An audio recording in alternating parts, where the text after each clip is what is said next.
Hello, you're back with the single malt review on the final day of our Midwinter Warmers, the final mystery dram. Oh, Scotia's here to say hi. Hello, miss. How you doing?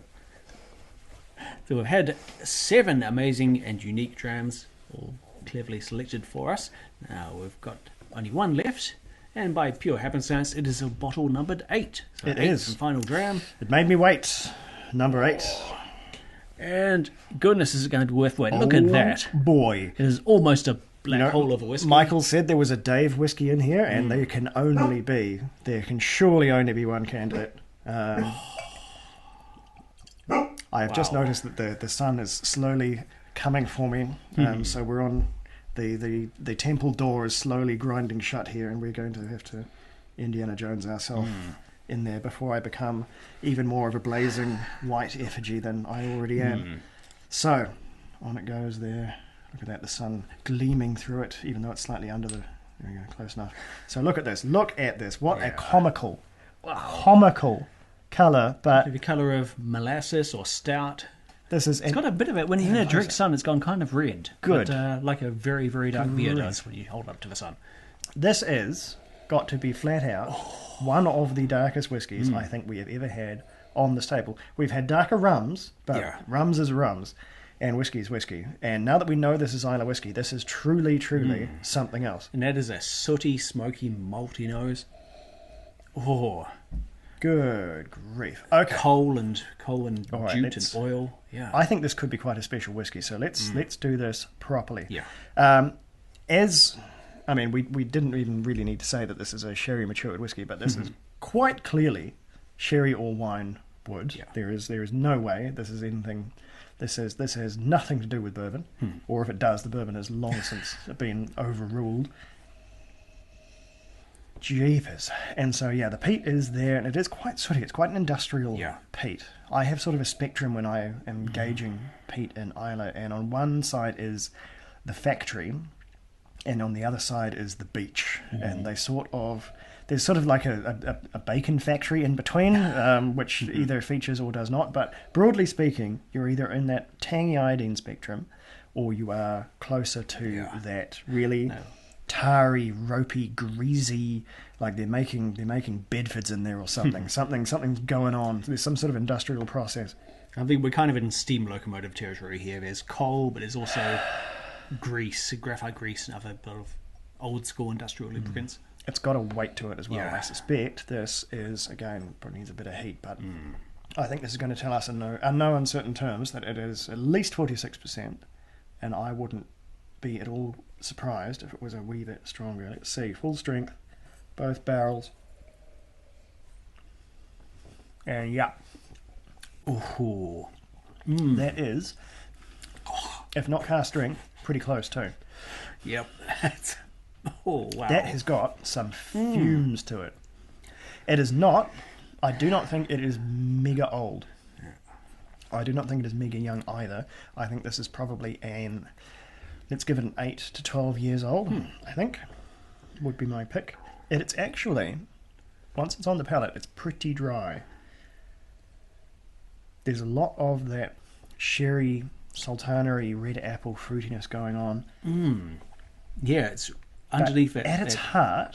Oh, wow, that's potent. It's not my taste buds are being kicked in the groin, but they want to go back for more. At its heart... Actually, I might have to rescind the cast strength. It's strong. I don't know if it's cast strength strong. I think it's got a force of character, not necessarily a force of ABV. Hey, the peat is not quite as intense on the tongue. There's such a strong herbaceous and fruity and tobacco-y and leathery. I think the cast character is so pronounced that... The peat is having trouble dominating like it normally would. None of this helps me gauge what it is. I'm thinking back to this is probably nearly the first Dram Fest I went to. I'm thinking 2012, 2014-ish. Bowmore Tempest. One time I tried that and it blew my socks off. And was also very dark and robustly peaty with a profound flavour. Yeah. But this is perhaps even stronger. Okay, that is water. That's made no visible difference to, the visible aspect. No. It's cut through that oil. There's hardly any cling now. Remarkable. I think what this has certainly got all the hallmarks of Isla. It doesn't have a lot of citrus. and it doesn't have a lot of... I mentioned the bacon factory. This is the stretch between the beach and the factory that doesn't have the bacon factory. That's on the other side of the other side of town, which for me sort of rules out Colila, which is one of the big ones for producing strange Islay whiskey. I might actually steal a pick from yours from back earlier in the journey and go for sherry matured peated Bunnahabhain. Interesting. Okay. Because it's not. There's not a. It's certainly not. It's no. We're not in mega peat territory. I don't think we're in Coloman territory. We're certainly not in Lafroig, Ardbeg territory. We're a bit more moderate. Funny, adding the water has transformed the peat a little. It's gone less coaly and more briny for me now. It's gone just a little bit more maritime. Closer to the beach. Oh gosh. Well, I might just have to run off my earlier impressions and go for Bowmore. Bowmore. Yeah. Okay. I embarrassingly have forgotten whether they are actually an Isla distillery. Maybe not, They certainly are. Oh, good. They're one of the one of the OG. Excellent. Okay. They're not even. It's been so long, but just this evoked memories of that Bowmore Tempest, which was easily a standout dram of that. Bowmore does do like hilariously dark whiskies, but I always thought they were coloured. Doesn't mean this one isn't. What do they call the one that's... There is a Bowmore... So that actually, this might be turning into a more prescient pick than I thought. Bowmore does an off-the-shelf one. I think it's a 12. And it is ludicrously dark in a way that I've always been a bit suspicious of. But I don't know if it's coloured or not. But this could easily be that. I think if your pick is Bowmore... And my pick is Bunnahabhain, then I think that's a pretty good spread because it doesn't quite have the raz of some of these very, very, very peated distilleries. And Bowmore and Bunnahabhain, Bowmore more on the peated end than Bunnahabhain, but they're both some of the slightly lighter hitters. And I think if I can pick up any last bit there, there's some sort of... There's a lot of sort of crushed seashell coming through from maritime aspect. So there's a little like nice leather, a bit of that tobacco pouch property, which I'm so partial to, like pipe tobacco and waxed leather. All right, let's see what we got.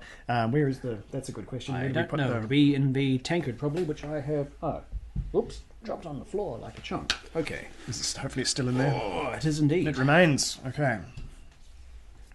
Number 8.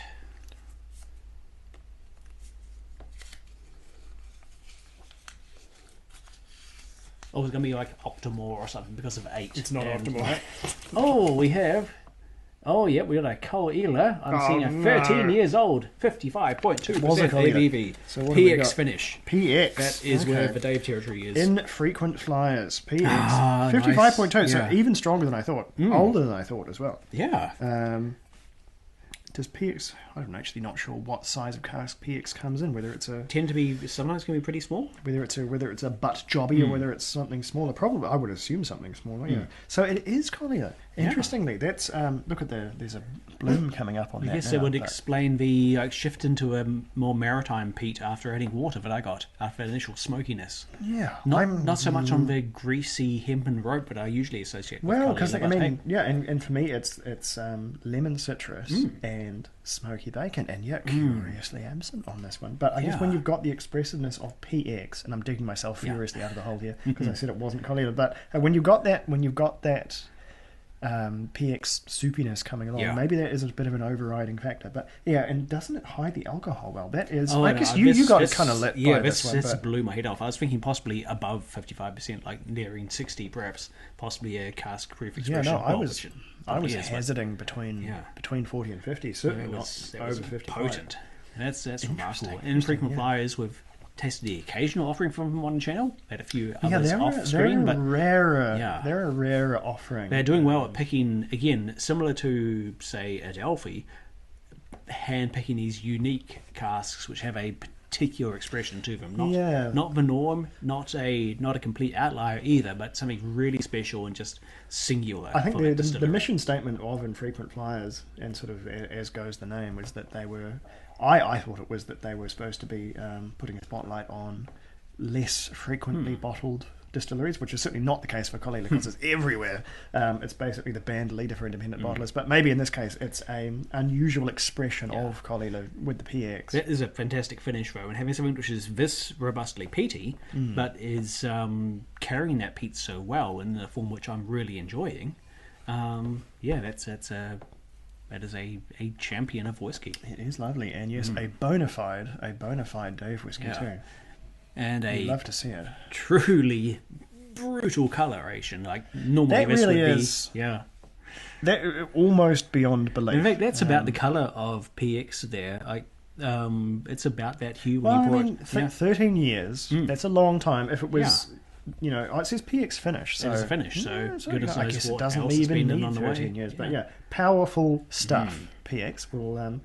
I mean, maybe a very fresh, lightly rinsed octave or something. Possibly. Well, you think about PX, and now we're going down the sherry hole. Beware. PX barely has any strength to it. It's not even fermented in its core form. It's just it's grape juice and brandy stuff made from with the same some grapes. some fortified top up. But even then, it's not very strong. So its ability to ABV, sort of, So its ability to leach from the oak, very very limited. Huge sugar content though. It is sticky stuff. So I think the osmosis in and out of the wood is probably quite depleted by those factors. Being the sugar probably. Doesn't help it sort of breathe in and out of the oak as well. So it probably leaves its cask, in addition with a rich soupy film around the outside to give that colour. Probably leaves it quite untouched when it comes to oak tannin in the wood. So that's probably why they are quite such an expressive wee number there, along with the other sherry casks, which are similarly lower ABV. At least when you're talking, whiskey numbers, 55% ABV. Their ability to sort of get in there and rummage around in the oak congeals, then they leave a lot in there, a lot more than bourbon does. That's for sure, because that's a full on whiskey that's been rummaging around there, and 70% probably. But yeah, what a stunner! That was it was always going to end on number 8. I feel the darkest of the rainbow. It is remarkable. It's almost like we've rigged it, but honestly, we really didn't. It just turned out this way. This was all natural colour, unchill filtered here. It was one astounding looking whiskey, and it managed to save itself for last, and it delivered in spades and then some. Yeah, it really did. Well, I hope that was of entertainment to somebody. To us. It sure as hell kept us. Busy, so thanks once and final time to Michael, who knows who he is. What a lovely lineup, and thank you very much for keeping us busy this winter. And everyone else, you just have to wait till Christmas before we gin up something else with something a little, I don't know, wackier. I've got a few ideas. Pin the distillery on the Scotland, something to the tune of that. I've got something in mind. I've got something lined up.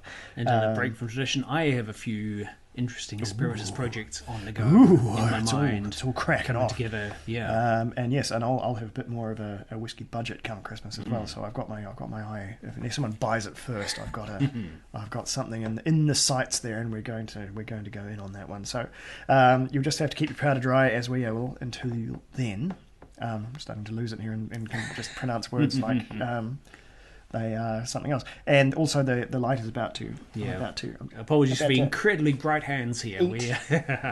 Eat sunlight here, so that's fine. So before that completely eclipses me, we will say one final time, Slandra, have a very good end to your winter. It should be goodness. By the time this last episode out, it's probably spring. But it's height of summer for our friends in the northern hemisphere, and currently a bit of a rough one, especially in the likes of the UK. They are sweltering. It's been a rough one. Simply north of the South Island, they've been practically underwater. So we're not doing it too rough here. But you know what? The last time we had a significant snow, it was bloody October. So everything to play for. So anyway, stay ready, and we will be here with something else right around the bend. Slandra.